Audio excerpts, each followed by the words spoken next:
नमस्कार दोस्तों।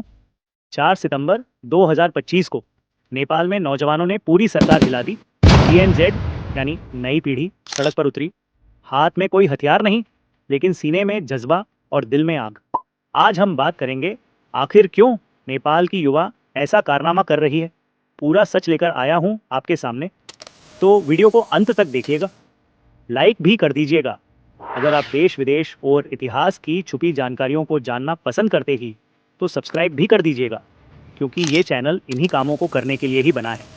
ज़रा सोचिए दोस्तों, अगर कल सुबह आप सोकर उठें और आपको पता चले कि Facebook, Instagram, WhatsApp, Twitter, YouTube जैसे बड़े एएपीएस बंद कर दिए गए हैं, तो आपको कैसा लगेगा? यही हुआ नेपाल में, और फिर जो हुआ उसने नेपाल का इतिहास बदलकर रख दिया। बात है 4 सितंबर 2025 की। नेपाल सरकार ने आदेश जारी किया, बड़े सोशल मीडिया प्लेटफॉर्म्स को बंद करो। सरकार ने कहा कंपनियां सरकारी नियमों नहीं मान रही, लेकिन नौजवानों के लिए ये उनकी आज़ादी पर सीधा हमला था दोस्तों, क्योंकि सोशल मीडिया उनके लिए सिर्फ मनोरंजन नहीं, उनकी पहचान थी, उनकी रोजी रोटी थी और उनके सपनों की आवाज़ थी।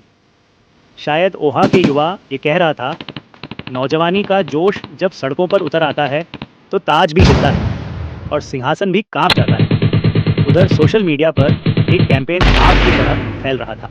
नाम था नेपो किड्स। नेताओं और अफसरों के बच्चों की वीडियो महंगी गाड़ियाँ, पार्टियाँ, आलीशान लाइफस्टाइल में जी रहे थे, और वही समय जब आम जनता बेरोजगारी और महंगाई से लड़ रही थी।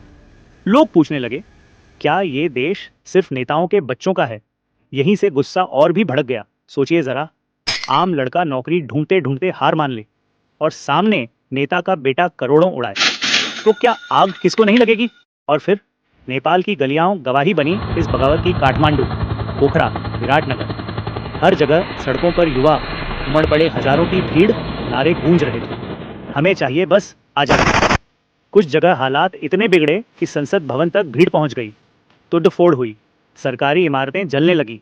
फिर पुलिस ने आंसू गैस चलाई, गोलियां चलाई, लेकिन नेपाल के युवाओं जोश कम नहीं हुआ। वो कहते ही ना, लाठी डंडे रोक सकते हैं जिस्म को, लेकिन हक की आवाज़ को कभी दबा नहीं सकते। ये नौजवानी है साहब, ये रुकती नहीं, ये झुकाती हर एक उस चीज़ को जो इनके प्रगति में बाधा बनते हैं। इस आंदोलन की सबसे दर्दनाक तस्वीर, कम से कम 19 युवा अपनी जान गंवा बैठे, सैकड़ों घायल हुए, लेकिन फिर भी युवाओं की भीड़ कम नहीं हुई।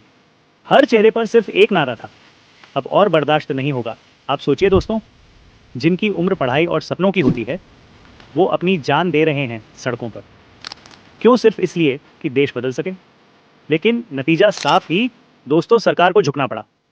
सोशल मीडिया पर लगा बैन हटा लिया गया, और सबसे बड़ा झटका, 7 सितंबर को प्रधानमंत्री के पी शर्मा ओली ने इस्तीफा देकर पूरी दुनिया को दिया। जी हाँ, कुर्सी छोड़नी पड़ी। यानी साबित हो गया, जब नई पीढ़ी खड़ी होती है तो सबसे ताकतवर सत्ता भी झुक जाती है। शायद नेपाल के प्रधानमंत्री ये भूल चुके थे कि जिस ओर जवानी चलती है उस ओर जमाना चलता है। लेकिन कहानी यहीं खत्म नहीं हुई दोस्तों।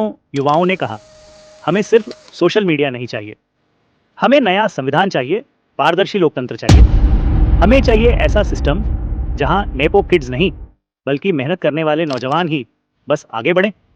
सरकार अफसरों और केवल सरकार के बच्चे बस नहीं। तो दोस्तों, नेपाल का ये आंदोलन हमें एक बात सिखाता है, जब युवा उठता है तो तख्त और ताज दोनों गिर जाते हैं, क्योंकि जेन जेड ने दुनिया को दिखा दिया कि अब उनकी आवाज़ दबेगी नहीं।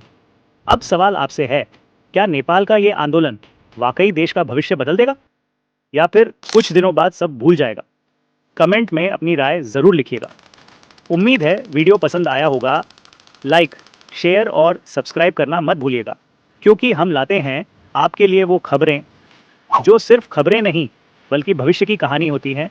मिलते हैं अगले एपिसोड में, तब तक के लिए जय हिंद, जय युवा।